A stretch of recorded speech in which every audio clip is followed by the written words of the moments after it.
Welcome, everyone. I'm Steve Soper. I am at the University of Georgia, where I teach modern Italian and European history. And I was also lucky enough to be on this year's Society of Italian Historical Studies Essay Prize Committee, along with Juliana Chamedes and Michael Ebner. Here with me today is this year's Essay Prize winner, Daniel F. Banks. Daniel is currently a postdoctoral researcher at the Scuola Superiore Meridionale in Naples in the Global History and Governance program. He received his PhD in History and Civilization from the European University Institute in the fall of 2024. He has won numerous fellowships and has published several essays. But we are here to celebrate and talk about one essay in particular. And the title of Daniel's prize-winning essay is Ships, Guns, and Money: The Logistics of Revolution and Garibaldi's Campaign of 1860. And it was published in the prestigious journal Past and Present. Daniel, it's a great pleasure to get a chance to meet you and to speak to you about your work. Yeah, and it's a real pleasure for me actually to be here and to be able to meet you. And I just wanted to say thank you so much for enjoying the article and thinking that it deserved winning this prize. I'm really happy. It was a lot of hard work to write, so I'm really happy that actually I managed to say something that resonated with readers. Yeah, Yeah. like yourself.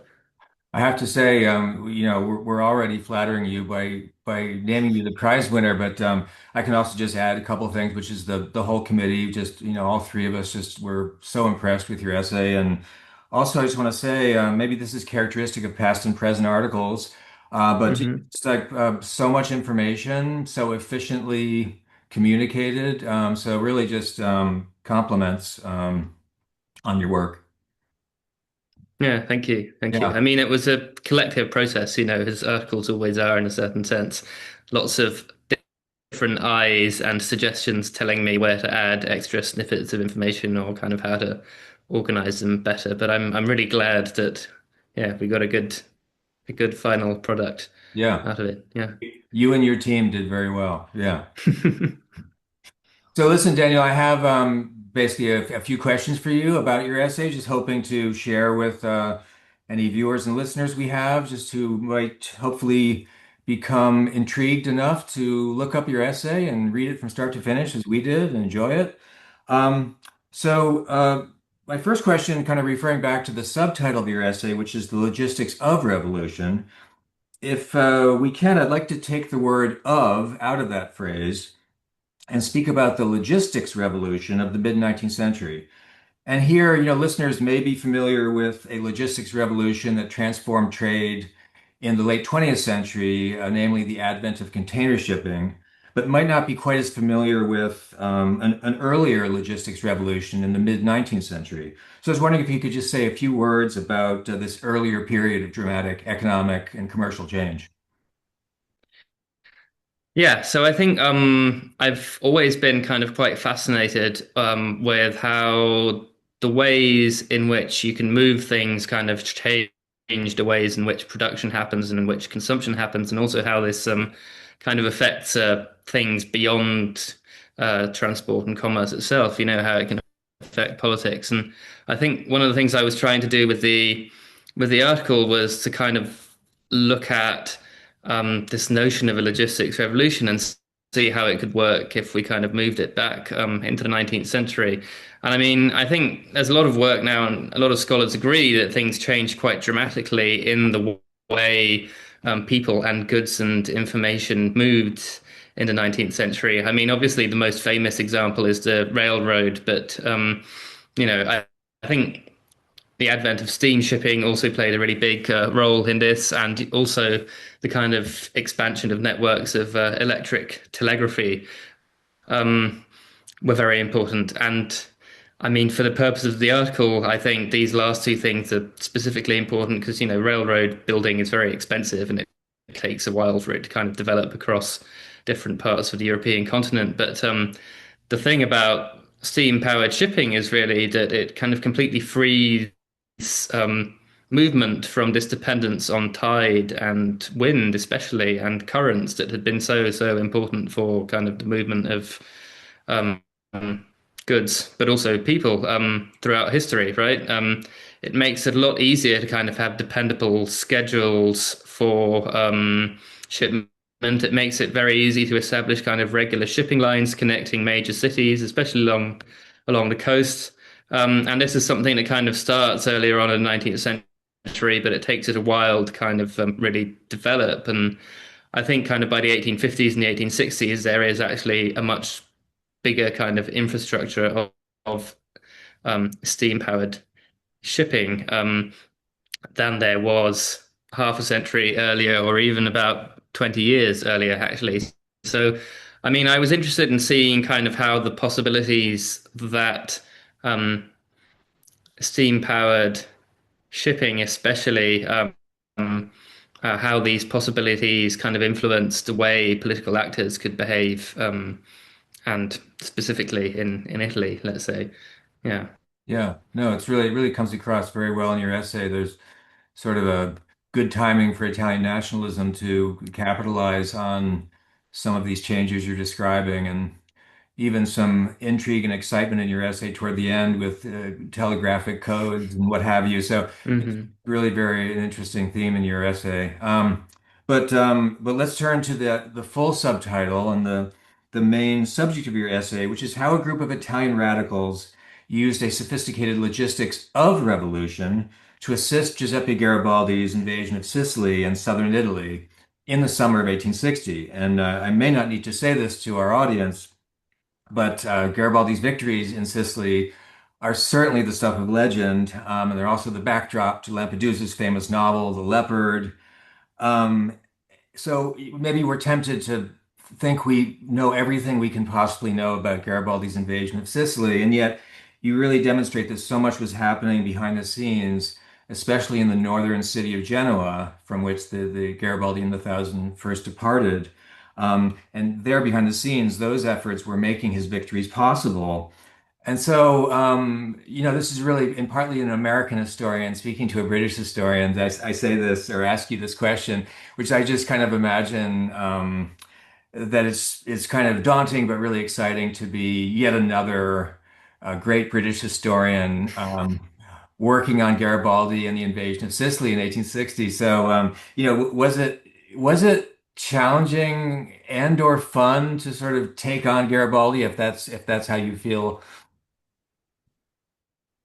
Yeah, definitely. I mean, it was a huge challenge actually, and maybe yeah, something I might not even uh, have attempted. It wasn't something I was kind of really interested in doing when I started my PhD. Um, but actually, I mean, when I started kind of working with this material that I was finding in the archives about this logistics operation, I was really encouraged by my thesis supervisor, Lucy Ryle, who kind of wrote one of the or the kind of more most important recent biography of Garibaldi. And, she kind of really urged me to kind of go into it. So I felt like I kind of, had good backing in a certain sense. If someone with this kind of level of expertise was um, telling me that this was something I should pursue, then I thought, okay, I can kind of go into it a little more because it's true that there is kind of this such a long-standing tradition of people writing about, this specific person, but also this specific moment,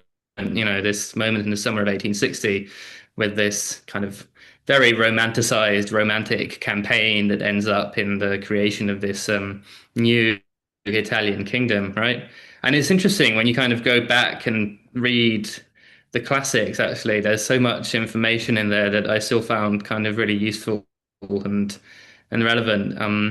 One of the earliest writers on the subject, uh, George Trevelyan, still had kind of all of these tables which were kind of talking about the logistics operation. And so, even though maybe it hasn't been picked up so much recently, even about 100 years ago, there were people who were kind of trying to draw out what was happening behind the scenes. So yeah, I mean, it was really helpful to kind of look back on these older histories as well. Not just the British ones. I found kind of lots of very interesting Italian information, kind of older Italian histories. And there was one by a historian called Giuseppe Maraldi in the 1940s who worked a lot on this specific logistics operation. There's a younger historian called Emilio Scaramuzza, who's also written a couple of articles on the Bertani archive itself and kind of on where a lot of these volunteers who were joining the Garibaldi campaign were coming from. And I also learned a lot from reading actually kind of one of the US classics, um, which was Raymond Gru's A Sterner Plan as a history of this Italian National Society, which was another one of the kind of major players um, in actually providing material help in the early stages of the expedition, of the Garibaldi expedition, and of this kind of campaign to unite Italy in the late 50s and early 60s. So yeah, there was lots of stuff to kind of work on already, and I'm glad that I managed to kind of find my way around it in a certain sense and bring something new to the table because I think often, you can kind of get a bit lost in reading, especially about such kind of important figures who have become such important foundational myths for kind of current nation states. You can feel a bit like you're getting lost in all the information. But yeah, I'm happy I managed to Yeah. say something useful. Yeah. You certainly did. And just a quick follow-up question, Daniel. Especially, and sometimes I think it's not any and all readers. Someone who should know better, like myself, I sometimes fall back into thinking that Garibaldi arrived in Sicily with rifles that didn't work and just, the worst preparation possible. So it makes it, I think it potentially surprising to folks who know that kind of underdog story or favor that romantic story to know that back in Genoa, Bertani and this fund that he was operating were doing very important things to make victory possible. That's it's the subject of your whole essay, so it's very hard for you to summarize this in two sentences, but maybe just a little flavor of the kind of a concrete logistical things Bertani was doing to help Garibaldi win the day. Yeah, yeah, I'd be glad to kind of talk about that a little bit. I mean, it's interesting because I think both stories are kind of a part of the main story. That there is this kind of original part of the campaign where it is true that they have these rifles that don't work and they can't, these 1,000 people turn up in the middle of nowhere and they don't really know what to do. Um, but then there's this whole kind of later part where, once they've actually got some local momentum and they're in charge of the capital of Sicily, of Palermo, they're very focused on building up a much more efficient army to kind of continue this campaign in the rest of Sicily and also kind of move on to the mainland and get all the way to Naples. And, even their idea was originally to try and go as far as Rome and take over the Papal States, right? So this kind of logistical operation really takes off maybe, after the initial bit of success is guaranteed, but it's very important for making sure that the rest of the campaign kind of goes smoothly. And I mean, the main thing that all of these people know that is important for the campaign to go well for them is to have kind of a well-equipped army. So I would say kind of like the really, really important things that are happening behind the scenes in Genoa are maybe on the one hand, the way in which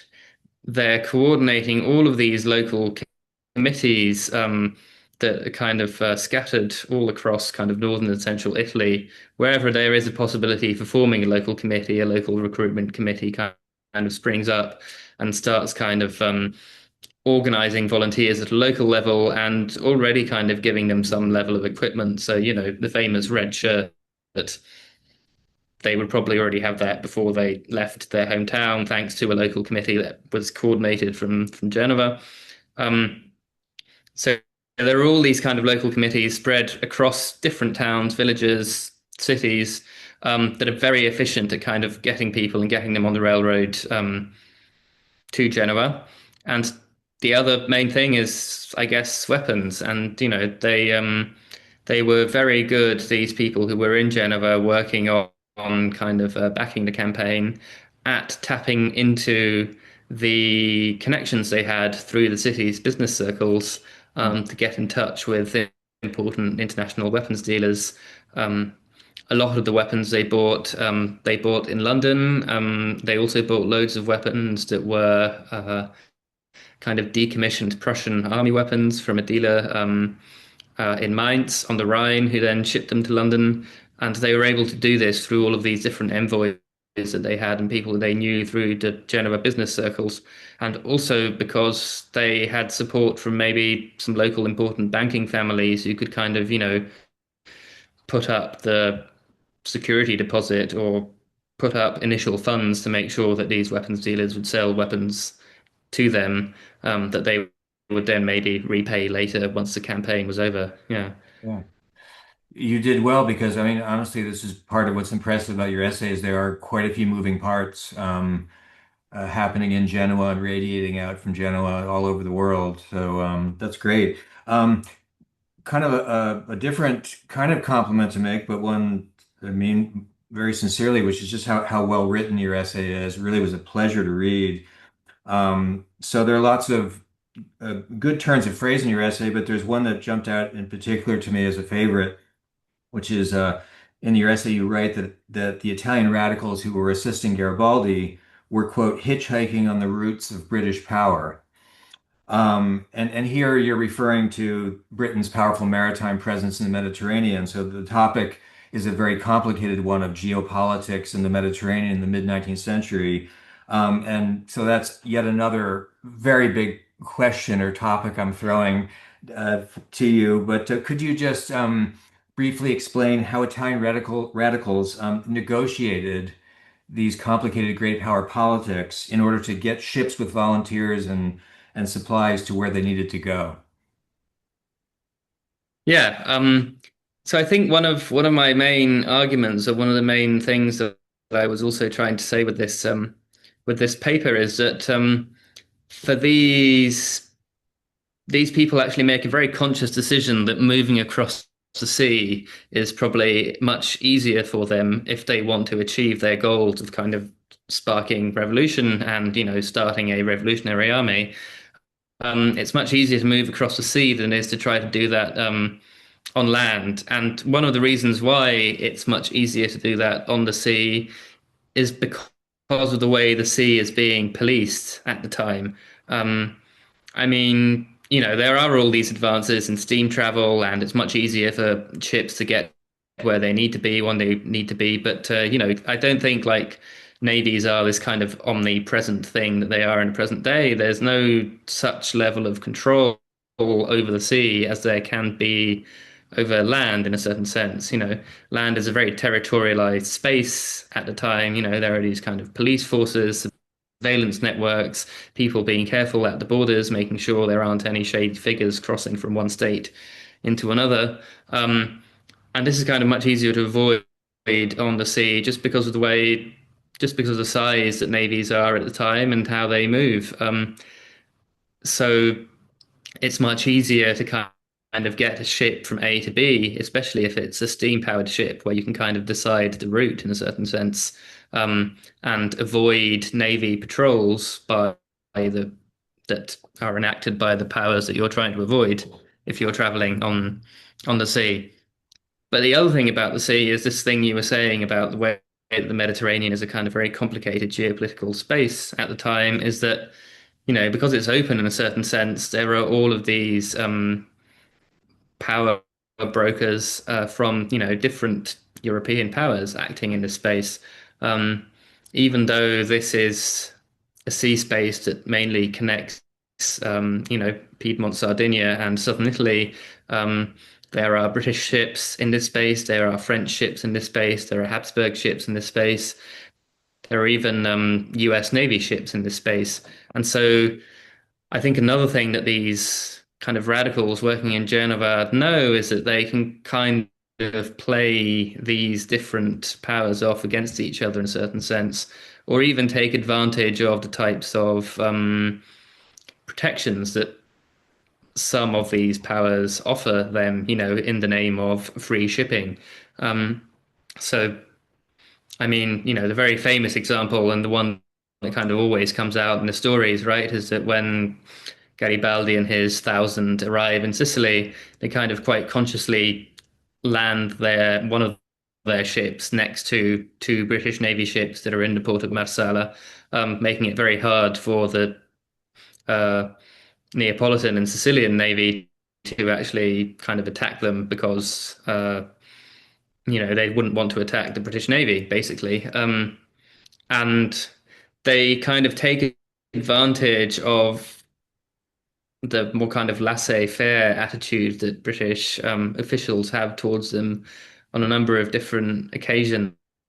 For example, when they're buying weapons and ships in Britain and they want to send them back to the Mediterranean to take part in the campaign, they make sure that the ships carrying these weapons only stop at kind of ports that are controlled by the British. So, they sail straight from Liverpool to Gibraltar without having to stop anywhere near France or Spain, where the local authorities might be against what they're doing, and then sail straight from Gibraltar to Sardinia and then southern Italy. So they kind of try to avoid um, having to interact with more hostile powers in a certain sense, but they're not always very successful at this. I mean, they are in a sense, but um, I think the Piedmontese Sardinian Navy is also a very important player in the story, Mm. um, because it is always kind of roaming the waters around where these people are doing what they're doing. And whenever the Sardinian Navy feels that they're going a little bit too far, it does intervene to kind of make sure that they scale back their plans. So there's a moment in August when they're trying to organize a parallel expedition into the Papal States, and they gather a lot. They gather a few thousand volunteers and a number of ships in near Sardinia to kind of launch this attack on the Papal States, but the Piedmontese Navy, the Sardinian Navy, is actually quite good at kind of intercepting them and sending them off to Sicily and saying, that they're not allowed to go to Rome yet. So yeah, it's the power politics of it are quite complicated, but the fact is that I think the sea is kind of a slightly more um, fluid space in which it's easier for these actors to negotiate these power politics. Yeah, yeah, very, very interesting. Um, with regard to your research base and the sources you used, of course, I noticed that you made really effective use of the Bertani papers at the Museum of the Risorgimento in Milan. However, I also noticed, you at least spent some time in archives in Marseille and London. I'm imagining multiple other places too. And of course, this is just one slice of your work, this particular essay. But I imagine that you have had a chance to go to numerous archives. For non-historians out there, it's possible to be an historian and go to one great archive in Rome or Paris and spend your entire time enjoying that experience. But yeah, if you're doing transnational history, which you're doing, Daniel, seems like you have the opportunity, but also the maybe not stressful, but just complicated task of hoping that archives that are pretty far flung will contain things that are worth your time. So I'm just wondering if you could say a little bit about the research experience, especially if you had some especially dramatic highs or lows you want to share with us. Yeah. Well, actually, I think my favorite archive story, or maybe the dramatic high, is kind of about how I started thinking about writing this paper in the first place. Because I mean, the paper is kind of part of a more kind of a larger PhD project, which I'd started off in 2018, and what I wanted to do was actually mainly just focus on the connections between different kind of political radicals and Republicans in the Mediterranean. And at the beginning, I was kind of just trying to chase up, specifically mobile people or people who were in touch with a lot of other people across borders. So, I was just trying to kind of build up a few transnational networks. And I kind of hadn't really thought about this whole element of maritime logistics or anything like that. And when I originally went into the archive in Milan, it was mainly because I just, I knew they had all of the papers belonging to this guy, Agostino Bertani, who was then a very important member of this, in charge of this logistics operation. And I was just curious and seeing who he was in touch with in, different countries. So, who were the Spanish people he was talking to? Who were the French people he was talking to? Um, and next to some of those letters, I started finding all of these letters by these envoys that were in the UK buying ships for the expedition. And, I thought, wow, this is interesting. I don't remember reading about this when I was, reading about Garibaldi. And so then that's kind of how I got into it. And yeah, I thought that was kind of maybe my big archival moment because I thought, wow, I came here looking for letters from people in different countries, but actually there's kind of a really juicy story here about international finance and you know, logistics itself and kind of maritime operations. Yeah.